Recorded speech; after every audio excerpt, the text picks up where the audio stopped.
What's up, everybody? The Virginia Cavaliers will be coming to Hard Rock Stadium Saturday night, 8 p.m. Eastern Standard Time on ACC Network, taking on the 13th ranked Miami Hurricanes. I got a very special guest from Streaking the Lawn.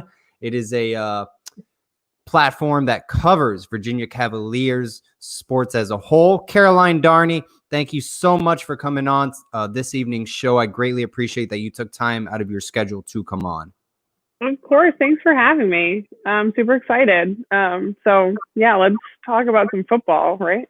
Let's do it. Absolutely. Caroline, I got to be completely honest. The first time I saw Virginia play against Duke, I thought it was a very decent, scrappy team. Then you guys hung around with Clemson. You know, Bronco Mendenhall, he did come from BYU to Virginia. Shocking transfer, kind of veteran coach at BYU. Why would he leave and go across the country to the East Coast to Virginia? He's a very good football coach, ran a solid program. You know he's going to have a very well-coached team. Brennan Armstrong goes down, and I think the wheels just fell off. You guys went to a 3-quarterback rotation. Is it true your quarterback is the punter as well? Can you verify that? No, that's not true. Oh, that is not true. Okay. No, that's not. No. Nash Griffin is the punter. The thing that I think confuses people is the Virginia quarterbacks this year are wearing very non-quarterback numbers. So the 3 that played against Wake Forest wear number 36, 98, and 99. So gotcha. Yeah. Gotcha. So, kind of go over this Virginia football team, start off from the first game and, go over, this kind of the strengths and weaknesses offensively. Yeah. So Virginia had a weird start. A lot of teams had weird starts with everything that's going on, right? So multiple changes in who they were going to play for the opener. They were supposed to play against VMI, and then that got canceled as VMI decided not to have them play their season. And then it was supposed to be against Virginia Tech, and Virginia Tech had their own COVID issues. So that was delayed. So thankfully, Duke was able to move forward. So the first game of the season wasn't in October and against Clemson. But that Duke game, I think, can be a little misleading. Duke has had some struggles with turnovers. Virginia forced 7 turnovers in that game. And slow starts are going to be a theme of something I'll probably talk about today, because they've every single game been in at least a 10-0 hole. And that's not a great way to live your life, honestly, if you're trying to win football games. So you look at that first game, like you said, some good things to take away, showed a lot of rust like you expected. And honestly, you think that the team that came out of the Clemson game would be a team that wouldn't have the issues that they did against NC State and then Wake Forest. That you mentioned, honestly, I think the 3-quarterback system worked really well. And I know no one ever says that. Like usually it's if you have 2 quarterbacks, you have none. But the way that knowing the strengths of each quarterback, so Ira Armstead, who's I think redshirt first year, and then also grad transfer from Mississippi State, Keaton Thompson, who would have been the backup quarterback, I think, if not for a preseason shoulder injury, like practice injury. He would be the guy, but with that shoulder injury, he can't throw it, but he's a great runner. So they decided to mesh all 3 of these guys' skills with Brennan out. So offensively, I love the offensive line. They create a lot of space. The running game has been a very pleasant surprise.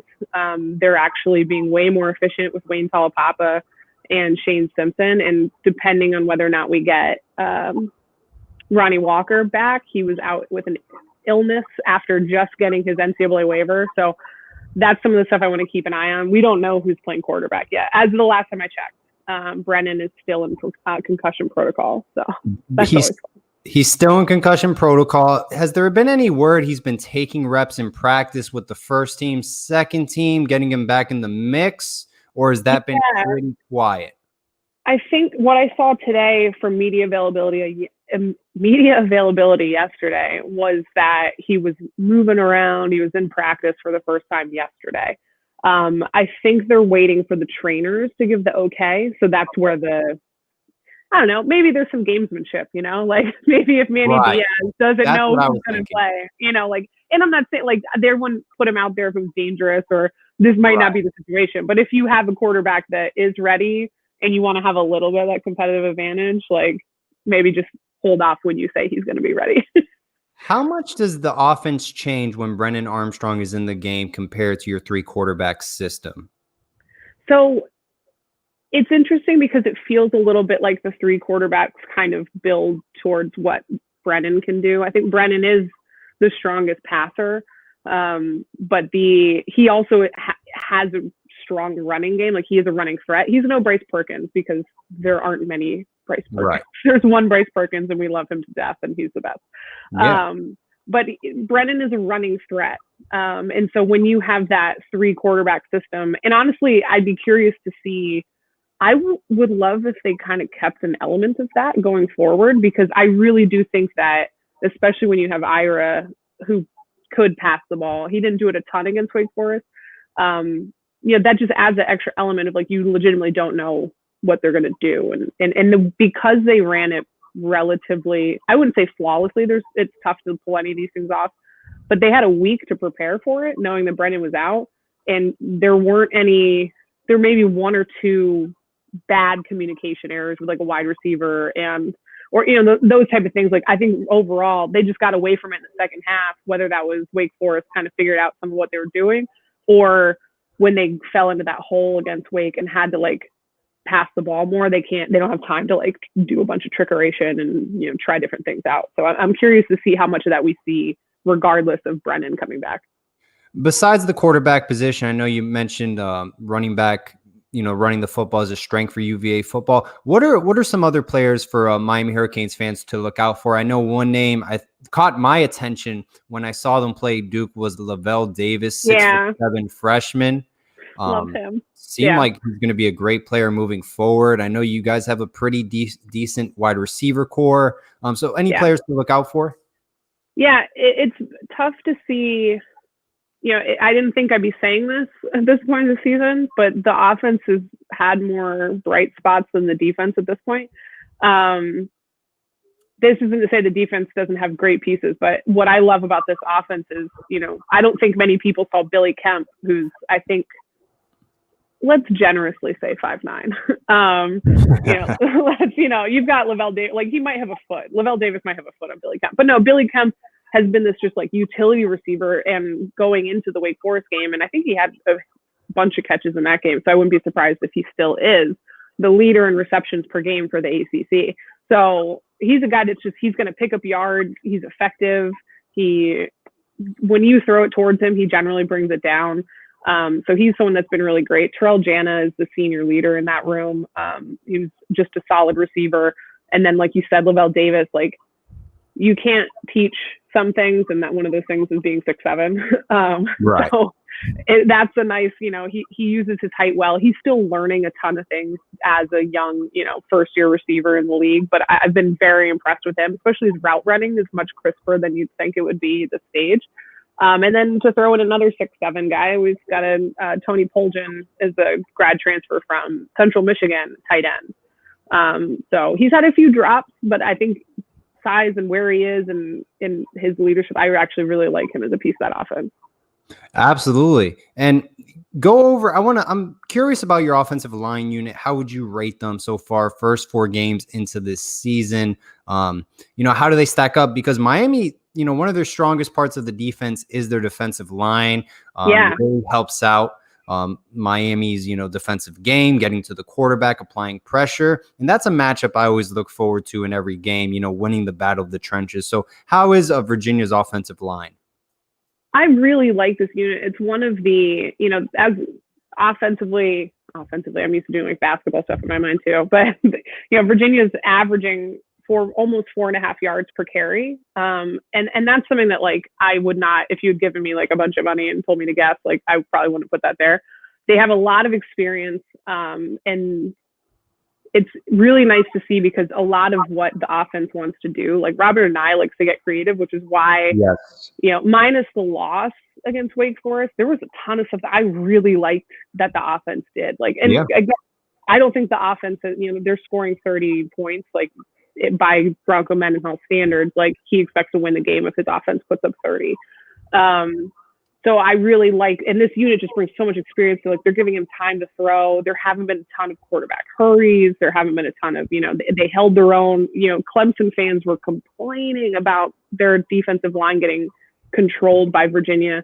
But all of that said, I still have nightmares about Rousseau. I know he's not playing, but that game last year, like, good Lord, Miami's defensive ends like still give me anxiety. So it's just one of those, like, definitely one of those matchups to watch because you have to have time for Brennan to operate, and with especially Virginia's proclivity to turning over the ball this season, like you can't give a team that's as talented as Miami with offensive weapons like Miami has more opportunities to have the football. I mean, that's football 101. Like, don't give your opponent the ball. But it's definitely something I'll be looking out for. Absolutely. And, Miami's defensive ends, they're quite technically sound. Quincy Roche, a veteran player, came from Temple. Last year was a defensive player of the AAC. He's come along this season. I think he's played fairly well. Then we have Jalen Phillips, former top player in the nation, 5-star recruit. He's a transfer from UCLA. He's a very good player as well. They're not like Gregory Rousseau, potentially a first-round pick, but not many are. Not many are. Absolutely, not many are 6'7" and just nasty at football. Caroline, you mentioned the offense has been pretty effective, scoring points, like you said, 30 average per game. Defensively, you guys are giving up roughly, I want to say 34 to 39 points per game. Yeah, that sounds about right. It's second to last in the ACC looking at just the stats, not my opinion, obviously. Yeah. What's going on the defensive side of the football? Is that the weakest part of this Virginia Cavalier football team? Maybe it's the secondary. Can you break it down for us? So it's tough. You look at where the secondary is, and there's names that I really like on the secondary. Nick Grant comes back. You've got Joey Blunt. You got Brenton Nelson. These are good. Like Devontae Cross has probably been the best DB for them, maybe, but they've given up chunk plays that has absolutely killed them. Like you look at that Clemson game, the defense would put themselves into really great positions with like 3rd and 9, 3rd and 16, 3rd and 12 consistently against Clemson, where you're like, okay, you're really going to make them work for it this time. And obviously Trevor Lawrence and ATN, like, just can't. Like, I don't even know what you do with that. But it was stuff that you kept seeing these trends. And against like Wake Forest, they were getting like these 39, 40, 50-yard pass completions that when you feel like you're going the right way defensively, that can just completely blow up everything, right? So, and generally, like, other than the one big play that sprung against Wake that ended up like really turning the tide, was one run gap that was missed. And it's just one of those things that's all it takes. So I'm a little surprised how much they've struggled based on, like, they did return a handful of, and maybe not necessarily, you lose Bryce Hall. Bryce Hall actually, obviously Virginia lost in the game against Miami. Some flashbacks going back to Miami again this year. I know some oddities in the schedule that gives the Hurricanes 2 back-to-back home games against Virginia, but football's being played, whatever. But yeah, so you lose like Bryce Hall, but you expected a little bit of experience to maybe be further than they are right now. I know It's been a huge piece of emphasis, and the coaches have said specifically that they also want to see more out of like Charles Snowden, like, who's incredibly talented, and just kind of hasn't had a bunch of those like really impact energy plays that you feel like he had last year, where he was just everywhere at all times. So it's weird. I think it could be like close, and they could figure it out, and it's a big difference. But right now, it's I'd be lying to you if I said I wasn't concerned. How has the secondary, specifically cornerbacks play, came along this first 4 games so far in the season? Miami, one of their weakest position groups I would say is our wide receiver core. We might even see a lot of true freshmen play for Miami. It's kind of, the coaches are, you can tell they're kind of, the clock is ticking for our veteran wide receivers. A lot of fans are not satisfied. Even this week in the depth chart, it was like open competition. for each wide receiver position. How do your cornerbacks fare going into this game? It's my biggest concern. So I'm actually, it's one of those, like, I think maybe both fan bases are doing the same thing right now where they're like, oh, our wide receivers are struggling, but their corners have really had a tough go. And, Virginia fans are like, oh, I know the corners have had a tough go, but like they've got some question marks at wide receiver. And I know that, I've seen some of the stats floating around this week about Derek King and having one of the fewer downfield percentage completion rates and all that stuff, like long passes. And so I think both teams might be looking at this as a chance to kind of right the ship, figure out where they are. So I think it's one of those, again, against, I don't know if you saw the Wake game, but basically it's a tie game. Things are cruising along. They're playing pretty evenly. Like Wake's offense is really good. Like they've got a lot of talent on that offense. I don't have any problem saying that. They broke open that, missed a gap at 75-yard touchdown, takes the 7-point lead. Virginia muffs the punt on muffs the kick, and they get the ball at the 20 and score again. All of a sudden, it was a tie game. Now it's 14, and there's 10 minutes left in the fourth. So none of those things were particularly like, oh, the secondary blew it, and that's why Wake Forest won the game. But it's just still, I have to see them really make some well-timed plays. And, they haven't been flagged a ton. They're not getting hit with, interference calls or any of that stuff. So that's good. But they're just, folks are getting behind them and relatively easy catches for touchdowns or, big pickups. And that's going to kill you every time. So especially a defensive-minded coach like Bronco Mendenhall, he's got to be absolutely furious. How do you think this defense is preparing? I mean, Rhett Lashley's offense, they go very up tempo. They don't stop. That hasn't been a traditional Miami offense as teams have seen in the past. The only offense I can say that is similar to Miami's in a sense, maybe it's Philip Longo's down at UNC in the up tempo. I think they pass the ball a lot more. But Rhett Lashley, he's very aggressive in his play call in the sense he's going to continue to run the same play over and over again at a fast pace until you can stop it. How do you think UVA is preparing for that? That's one of the things, like with the weird preseason, off season, all that kind of stuff. And conditioning wise, this is where I think we'll see whether or not, like how conditioned they are. They've done well. Virginia's like to push speed more this year. So my guess would be practices run similarly. Like, you want to have fast pace. And again, one of the things that I really like about this coaching staff is the preparation. And, some Virginia fans in the past couple games have been a little angsty and upset, like, oh, they don't look prepared. And I don't necessarily think that that's the case. I think that they're probably pretty well prepared and understand what's coming. It's just a matter of execution sometimes, So they will know, they will have watched film, they will prepare for what, and Rhett Lashley is such a great, I know a bunch of people from our Virginia fan base that would have liked to, and multiple times where you're like, have you seen that? Like, oh, up and comer, So right.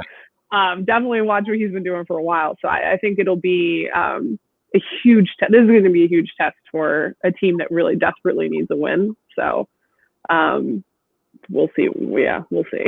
Yeah, no, I'm definitely interested how Miami will play against UVA. I mean, like I said, I have the utmost respect for Bronco Mendenhall. I think he runs a very good, well-coached program, and you cannot sleep on UVA or any team in general. So it's going to be very interesting. Caroline, what is your keys for UVA to win this football game Saturday night? This is going to be like the lamest of football cliches, but minimize the turnovers. Absolutely have to. And the other thing that has stood out a couple times in the last few games are just really ill-timed. Look, teams are going to get penalized. Like, I'm not here saying like the team is going to, go clean slate. Like, going clean slate in a football game is really hard. Virginia's been hit with a couple like just really poorly timed, called for holding, and a first down on third down gets brought back, and then they don't convert and the drive stalls, and there was a missed field goal, any of that stuff. So really be careful the details around like penalizing, try and play as clean a game as possible. Again, and I really think you have to limit those chunk plays for Miami. Like, really make Miami like pick up Like, they have to work for that yardage. You cannot give up 30, 40 yards at a time, because it's so demoralizing. And I don't think Virginia's offense is built that way to do it quickly on the other end. Absolutely. And, you mentioned chunk plays. Miami offensively, that's how they score a lot, is on big plays. You'll see, like, Miami doesn't really kind of develop a drive, go from the 20-yard line and score all the way in 8 or 9 plays. They really just score on one big play. Rhett Lashlee kind of designs a specific play that he sees the defense is in a certain formation, and they kind of go for the home run play on that, and it's successful. It's kind of in the design mind of Rhett Lashlee, his creativeness, calling plays. Another thing, Miami does give up a lot of chunk plays defensively as well. So it'll be a very interesting game. I'm curious how Miami can defend a running quarterback if UVA is going to use that heavily. I think that works in UVA's favor, most definitely. Caroline, what is your score prediction for this football game? Based on the past couple of weeks, what I've seen, I think that it's going to be probably, I'll go 37-17 Miami. Okay. All right. I don't know. And, I always feel so bad. But I just until they, and I don't know. Those chunk plays, and I got to see the defense make some stops. But, we didn't even talk about how good Miami's defense is. It's going to be, a huge test for, whatever quarterback setup they roll out. I don't think this is one of the things, I am firm in the belief of literally anything can happen. Got my Virginia basketball sweatshirt on. So clearly Virginia fans know that literally anything can happen at any time.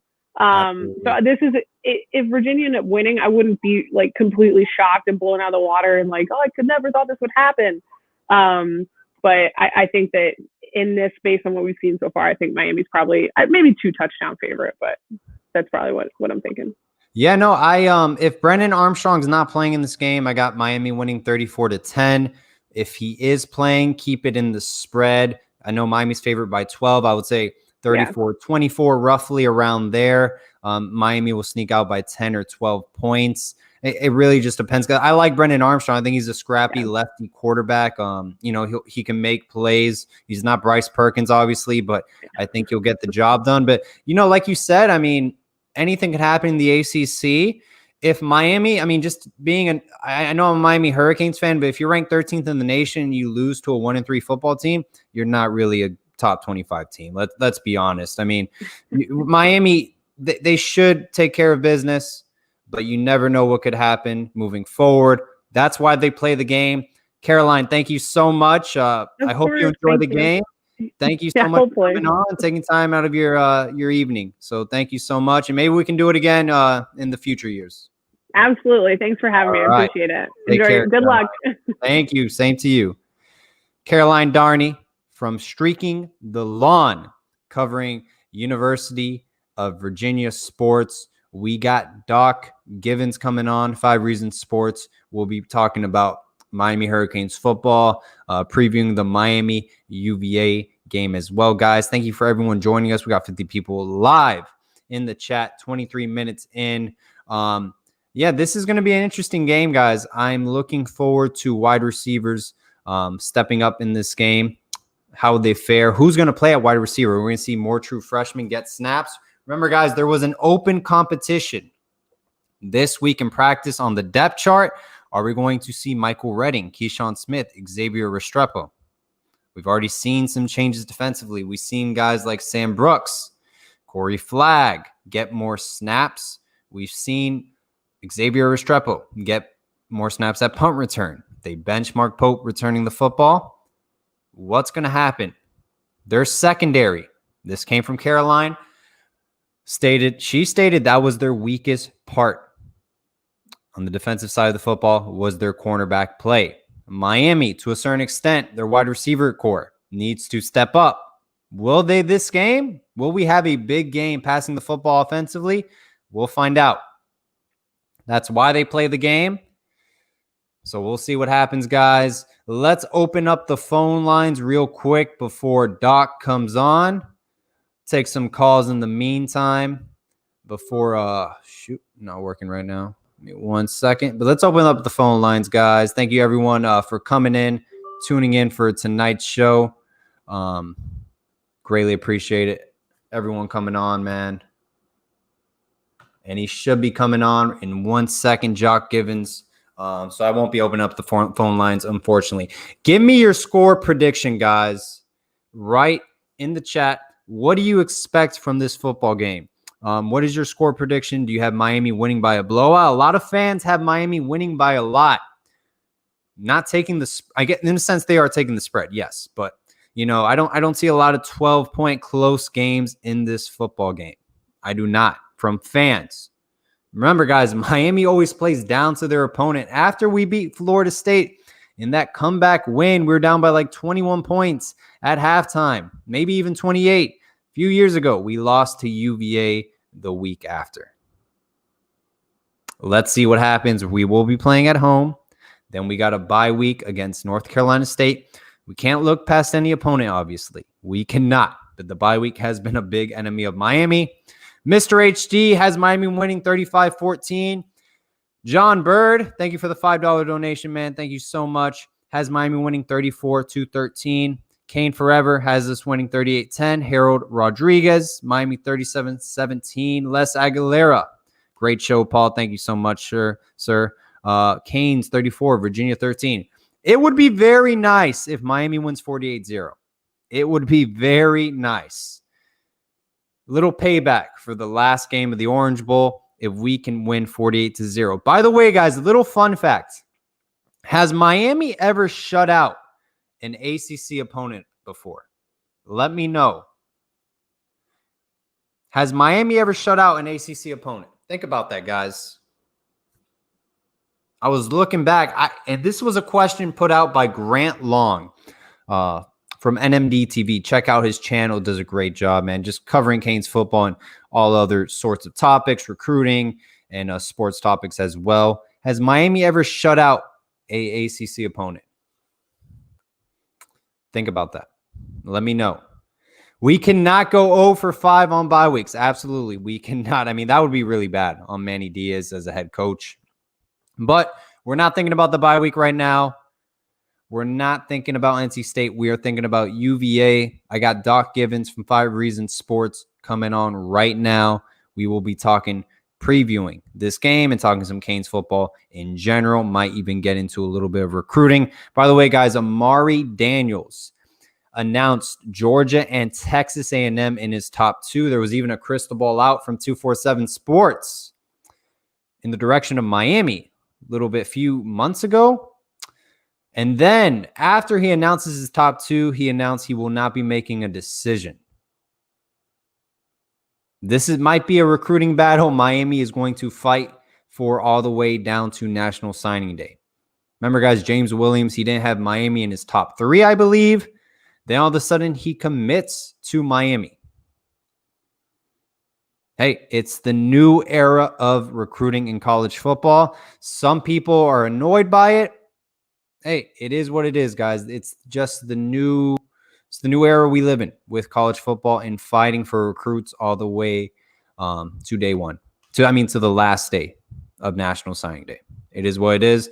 Vontae Williams, recruiting battle, he seemed like a heavy favorite to Florida, and we snagged him in the last minute. So, hey, that's just recruiting nowadays moving forward. It is what it is. Amari says he wants to focus on the game tomorrow against Northwestern instead of the commitment this week.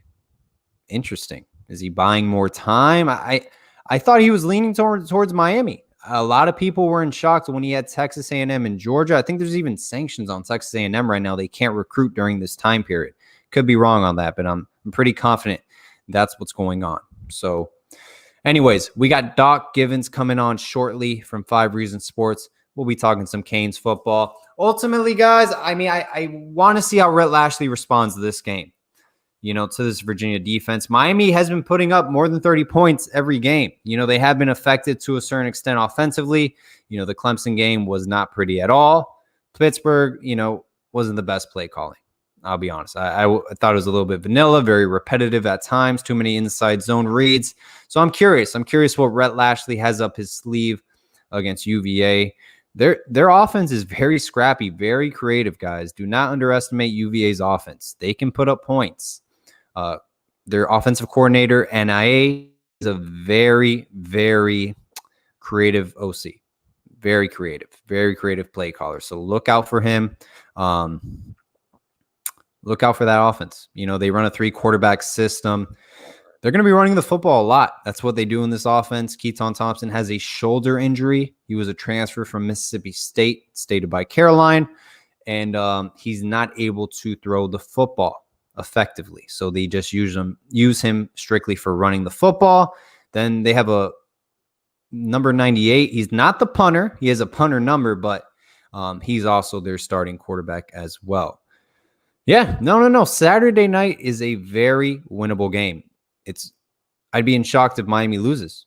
They shouldn't lose that football game to the number 13 team in the nation at all. They should not lose. They should take care of business. The spread is 12, but they should win by 20 easily. It's not a good Virginia football team. Miami is a more talented, better football team. But hey, you never know what could happen. I'm more worried about Virginia's offense than their defense. I'm not worried about their defense. Miami, I think they're going to put up points. They're going to take care of business. But I'm curious if Brendan Armstrong comes back, will they give Miami trouble with Coach Ana's creative playbook, and their wide receiver core? It's not bad. It's pretty solid. They have a couple mismatches against Miami height difference with Lavelle Davis, 6'7" wide receiver. That's an X factor in this game. Look out for him. They love to use him in jump ball situations and a lot of fade routes as well. Jock Givens sent me a message. He will be joining the live stream in the next few seconds. Messaging him right now.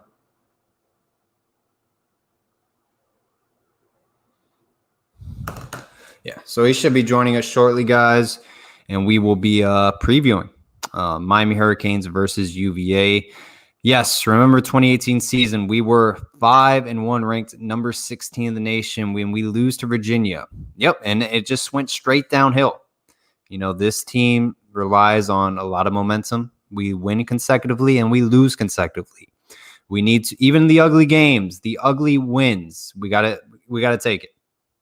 We got to take it. In that 2017 season, there was a lot of miracles, the Darrell Langham magic, the catch at Florida State, the Georgia Tech game. Hey, we win consecutively and we lose consecutively. We lose to Pittsburgh, we lose to Clemson, then we lose to Wisconsin. Like I said, 2018, 5-1. We lose to UVA, ranked number 16 in the nation. Everything goes downhill from there.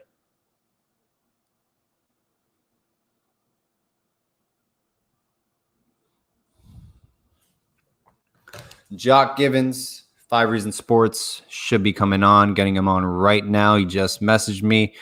So just hold on tight, guys. Working on that right now. Multitasking, talking with you guys, and talking with Jock as well.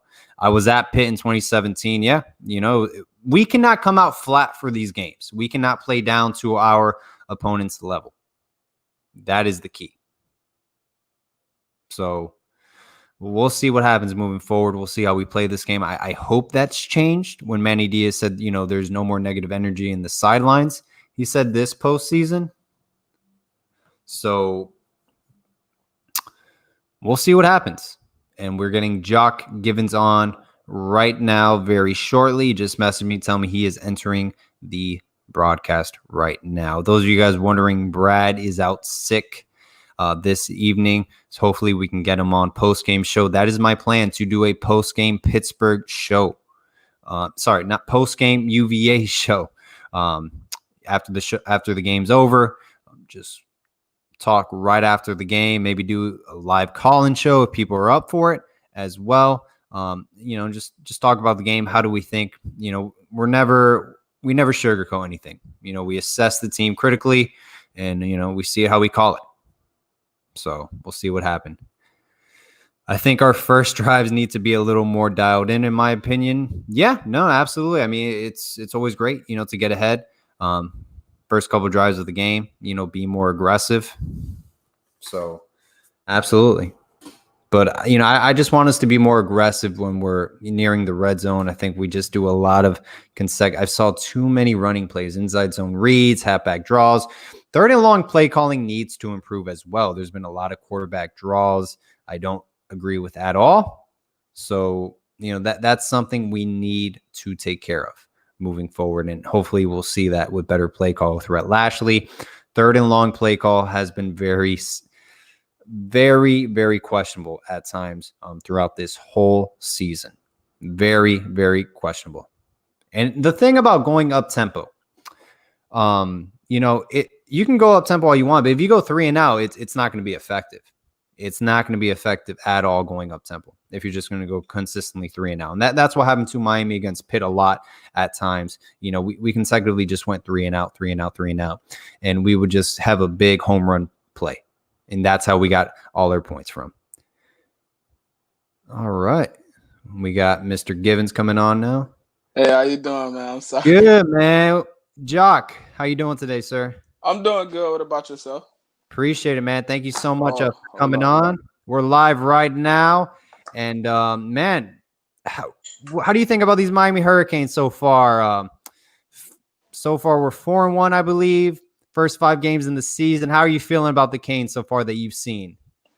Well, this is a defensive-led team. The defense is obviously the strength, obviously the defensive line. We harp on them a lot, but you have to give a secondary some credit. Besides one game this year, which was Clemson, those guys have played really well. They played better than expected. Bubba Bolden, DJ Ivy have stepped it up. Blades has stepped it up. Couch played a terrific game last Saturday against Pitt. So I'm excited with those guys. And then the linebacker play has improved. It hasn't been a hole, as people were saying, but, you're going to see Avery Huff and Sam Brooks, Jennings, and what's my other guy name? Oh, and McLeod. They've been playing very well. So you can't – the defense has been the strongest point. Obviously, everybody knows that and Corey Flagg. I'm sorry. Corey Flagg had some great snaps in there as well. Obviously, everybody knows what's the main problem on Miami's team. It's the receivers. Can't harp on that enough. You want to see those guys make plays on the outside just because it opens up the whole offense. So I'm impressed by Miami so far. I just want to see the passing game do a lot better than it has. Outside of Brevin Jordan and Will Mallory, we kind of haven't had any explosive plays from the passing game. Yeah, absolutely. I mean, hopefully, our wide receiver core does step up against UVA. I think I just had a person who covers UVA football, and, she stated their weakest part of the defensive side of the football is the secondary. Is their secondary, their cornerbacks. Miami should have the edge. Also, too, Miami is one of the fastest, to a certain extent, teams in the ACC. Virginia, They're not known to be a fast speed team. So, Miami. Bronco Mendenhall, since he got at Virginia, you haven't really heard of any burner guys. They had some good players. They had Anthony Harris there, Bryce Hall just as recent. So they had some solid players in the secondary, but I don't think they can recover from what they've been going through. I think Miami's going to get another backup quarterback this week, and they should feast. The defense, UVA always plays good defense, though. Even against Clemson, they hung in there tough until Clemson finally took off. So you just want to see – what you want to see is Miami come out and punch them right in the mouth. You want to see some big plays downfield because obviously if the passing game is working, the running game will open up more because teams are now just going to stack the box and say, hey, Derek King, can you beat us over the top with your receivers? And they haven't proven to do it yet, but I think this is the week that they can because last week Virginia gave up a 300-yard passer and a 100-yard receiver. Yes. Oh, man, I cannot wait. The Virginia's defense, they're second to last in the ACC in points per game. They're going to be facing a Rhett Lashley offense that goes very fast. There's not a lot of teams in the ACC, maybe UNC to a certain extent, that really goes up tempo like Rhett Lashley. And plus, you have a quarterback like Derek King who is mobile. He can drop back, has a fairly decent arm to a certain extent. How do you think De'Ara King fares in this game? He's in a sense, he hasn't played his best 2 at games in his all. career, the past 2 games. It's time for a makeup game, time for him to step up. Do you think this could be the game? Yeah, that, and also I want to see him get more involved in the running game. Yes. More so like not broken plays running game. I want to see a Right. lot more designed quarterback runs. Just because the QB run game is the hardest to stop. And you can notice it because it's sneaking into the NFL. Last year's MVP with Lamar Jackson was a heavy run design QB run games team, and they were able to just take it. You recently just seen it on Monday night with the Cowboys and Cardinals and Kyler Murray. And I just think it's hard for them to stop, and I think he can be effective in it.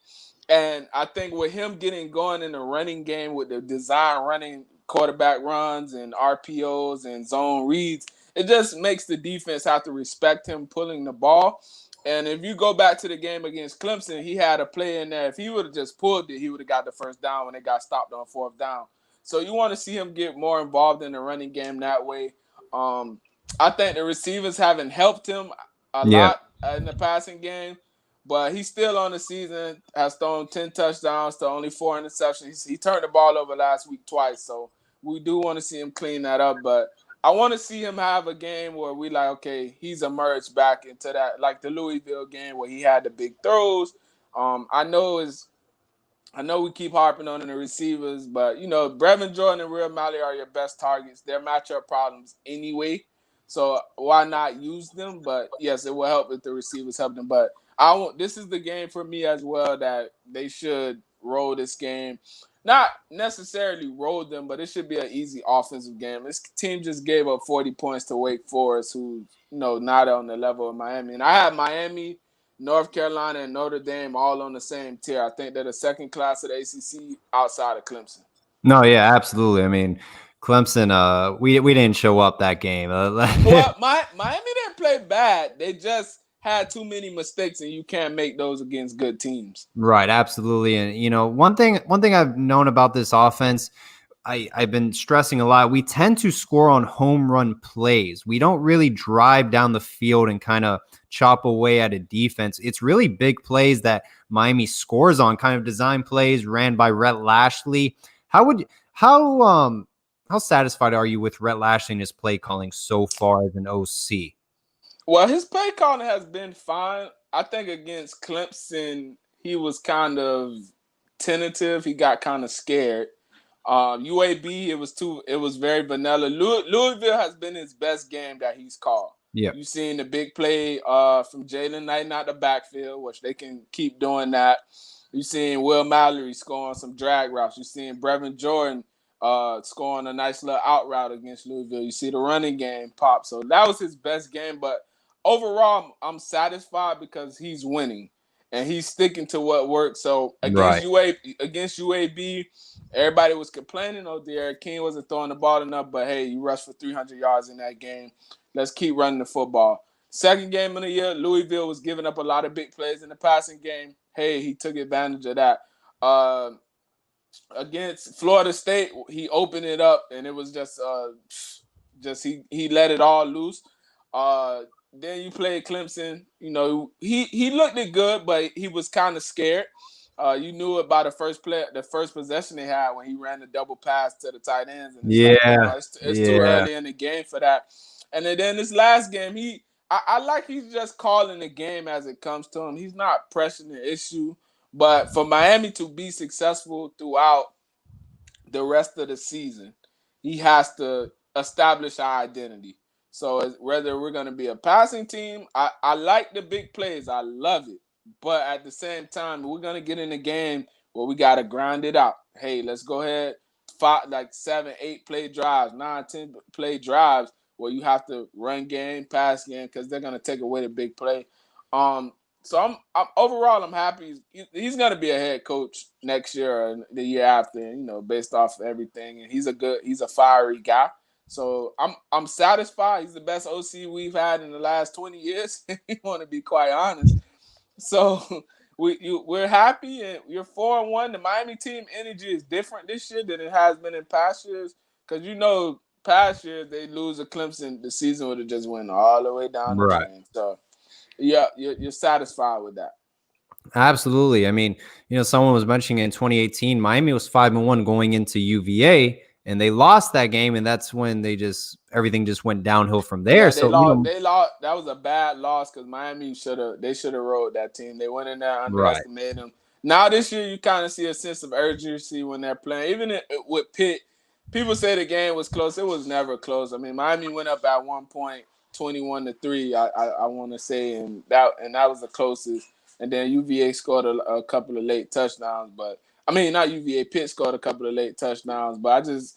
You tend to let your guard down when you're playing against a backup quarterback. So it's a lot that goes into it. So you can't judge them for playing, but they played well. They're 4-1, and everything that they want this season is still in front of them.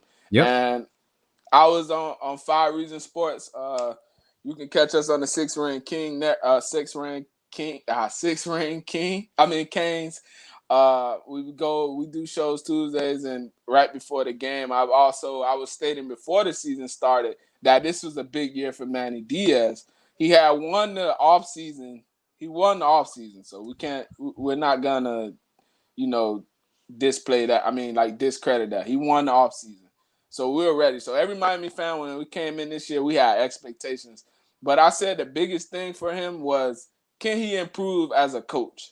And he's shown that.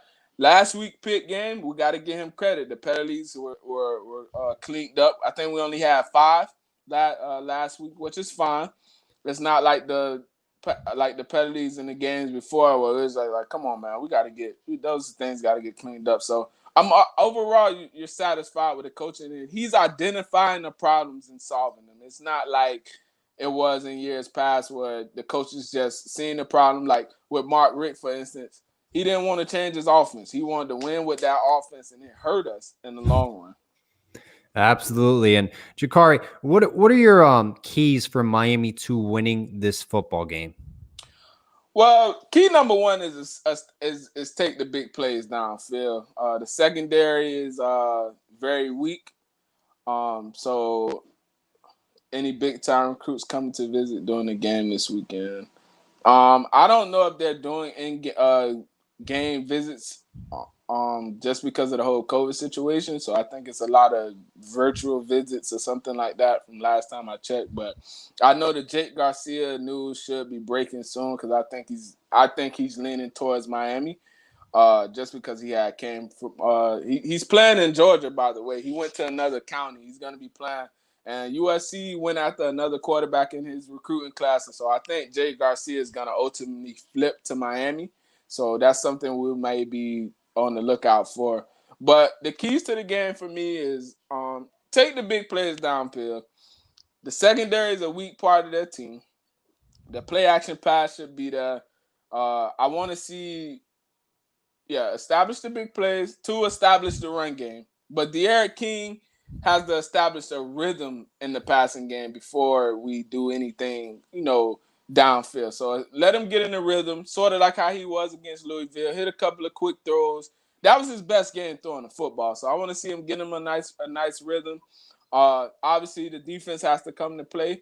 I know we're going to be going against a backup quarterback, but, hey, don't let the pressure up. So I want to see the defense still creating the pressure and get some turnovers early.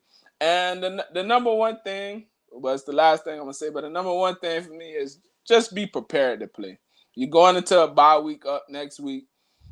Next week's a bye. So come out, put your best foot forward. You can recover from any injuries or anything that's going on and just hit UVA right in the mouth. So by halftime, you want to see a 28-0 lead or a 28-7 lead or something like that. Something was just like, it's no doubt in my mind they were ready to play and get ready for this tough 2-game road stretch that they have coming off the bye against NC State and Virginia Tech.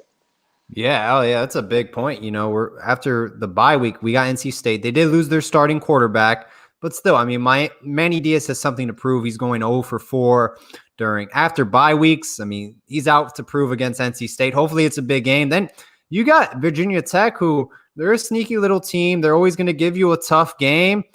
Justin Fuente, it seems like every year he's on the hot seat. So we'll see how they play against and they had the second leading rusher in the nation in Khalil Herbert. So okay, that's another. There you go. With Hayden Hooker, Hayden Hooker just took over the starting job once again. Right. So that's going to be a big game. But Miami can't get caught up looking at Virginia Tech because you probably have a potential primetime game, and like after NC State. So you just want to see Miami handle business. You don't want no bad losses on your record. Like it's very like the FIU game was very bad like last season. So it's just better and it's better to see the team more prepared to play. So you just want to see them come out and handle business. I think that I want them to handle business because I want the North Carolina game to be the deciding game. Like, hey, we're going to the ACC championship when we beat this team.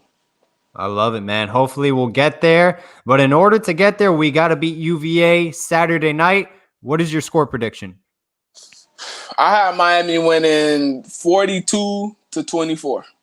42-24. That's awesome, man. I got Miami winning 34-10. If Brendan Armstrong's starting, I think they'll cover the spread in 12 points. That 3-quarterback system, I'm not a fan of. I don't think you can. I think the 24 points come late though. I like it's not gonna be like okay. Third team is in. Yeah, the third team in. I think they score. It'd be like 42-14. They get a field goal and a late touchdown. All right. Well, Jaccare Givens, contributor for 5 Reason Sports. Go check him out, man. You said 6 rings.